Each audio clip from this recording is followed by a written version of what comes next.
After weeks of testing the new IKEA smart home appliances, I discovered something everyone is too scared to talk about. The performance of $10 sensors is identical to that of $40. Same accuracy, same reaction times, and no disconnections. So why is the $40 sensor more expensive? Why are $10 sensors performing like $40 ones? I've pushed these systems to find where they break. I've compared reaction speeds with those of far more expensive sensors. I even placed these sensors in my refrigerator, and not a single gadget disconnected. Throughout, the 3 Clatz bulbs remained connected, and this was where things started to get interesting. Then, I used my Aqara T1 sensor, which I had already calibrated in my Homey smart home system using a trusted thermometer as the reference to test the Timoflot and Alpuga sensors. For the room temperature, Timoflot displayed a temperature of 23 degrees Celsius. Aqara displayed 22.8 degrees, whereas Alstuga displayed 23 degrees, which was a nice match. However, to try colder temperatures, I stored all the sensors in my refrigerator, took them out a few minutes later, and it read 9.5 degrees Celsius on the IKEA app. The $10 sensors were genuinely accurate, but their performance didn't justify the price. But if you are wondering whether these sensors maintain a history with graphs spanning days or weeks, the simple answer is yes.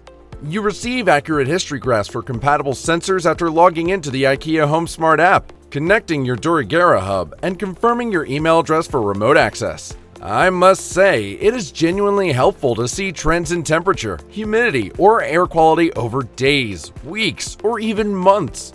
But it's still not the same as the deep exportable analytics you get in something like Home Assistant or Homey. But reaction time is just as important as accuracy. A sensor that takes 30 seconds to register occupancy limits its practical effectiveness, regardless of how precise its readings are. Motion performance and battery life reality check. I placed the Aqara P1 motion sensor and the IKEA motion sensor in the exact same position to ensure a fair comparison. The Aqara P1, a Zigbee motion sensor which is known for its fast detection speed, reliable performance, and typical price of around $20, served as the benchmark. Both sensors were tested under identical conditions, the same lighting environment, the same test procedures, and the same distance from the hub. The lights turn on as soon as I enter the room, and they constantly match the IKEA sensor. But what truly surprised me was the battery life. A few weeks ago, I put fresh batteries in the door and motion sensors. Every few days, I check the app in the hopes of seeing the number decline, but it remains at 100%. While 2 weeks is insufficient to estimate battery life, IKEA says these sensors should last 2 to 3 years on a single charge. Apparently, AAA cells are used by these new ones, and everything is still at 100% after 2 weeks of regular use. But beyond battery performance, IKEA's approach to automation and ecosystem integration is worth a closer look. Automation, ecosystem, and IKEA versus Philips Hue.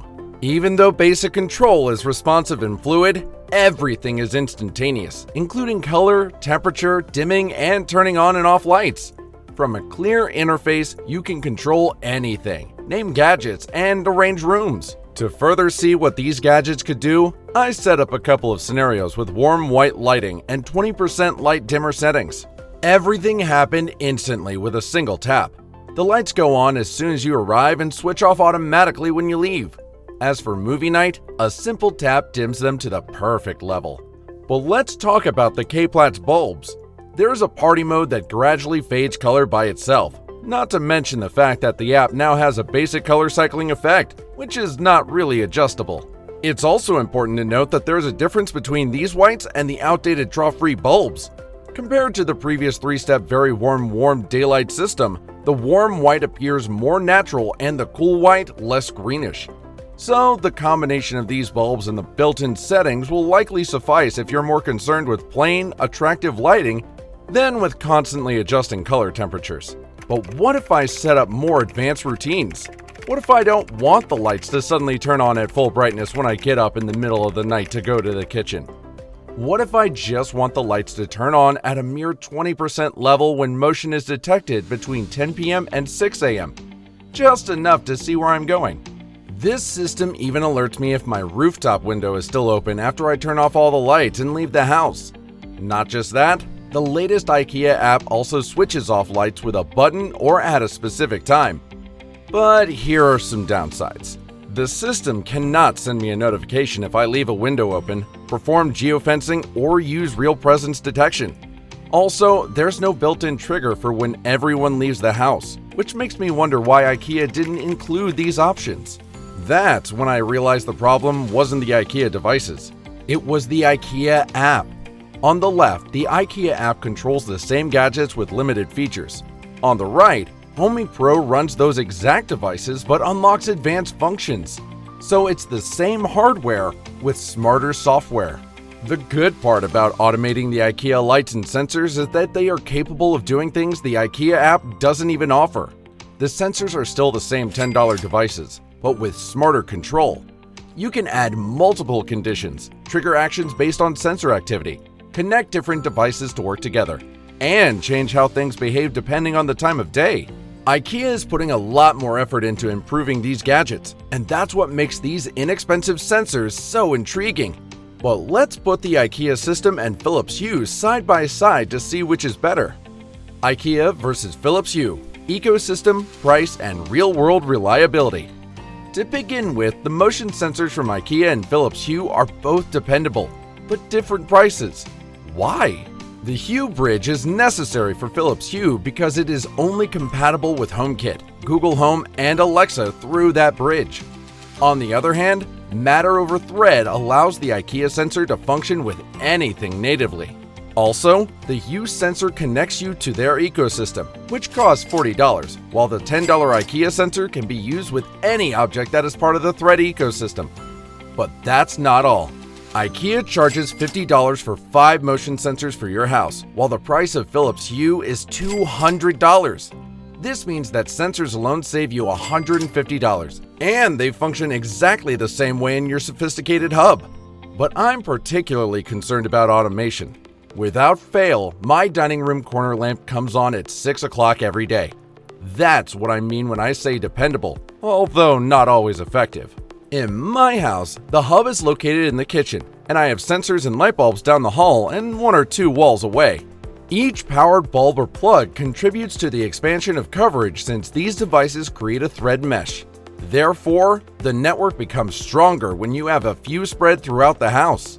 You are more likely to reach the restrictions if you only purchase 1 hub and 1 battery sensor and place them at opposite ends of a big house. For example, I moved 8 to 9 meters away with a wall between us, and I began to experience delays and a poor connection with the Bill Razer remote. This leaves a question in my mind. Is inexpensive really a good thing? For me, what stood out were the cost, dependability, response times, battery life, clear UI, and Matter compatibility. There's a catch though. Even if other brands appear in the IKEA app, automation between IKEA and non-IKEA devices is still limited. You will need the Dirigera hub for the full experience. The good news is that automations run locally, so everything keeps working without internet. And since it's open Matter hardware, you can always move your devices to another platform later. But you may ask, is it possible to combine these new Matter over Thread devices with the older IKEA Zigbee devices? Yes, but the hub you're using will determine how you do it. In the coming weeks, I'll be testing the leak, window, and door sensors using Homey Pro lights. I'll also check out combining motion sensors, door sensors, geofencing, and smart locks to automatically switch between a bright work scene and a cozy relax scene. So subscribe so you don't miss the results.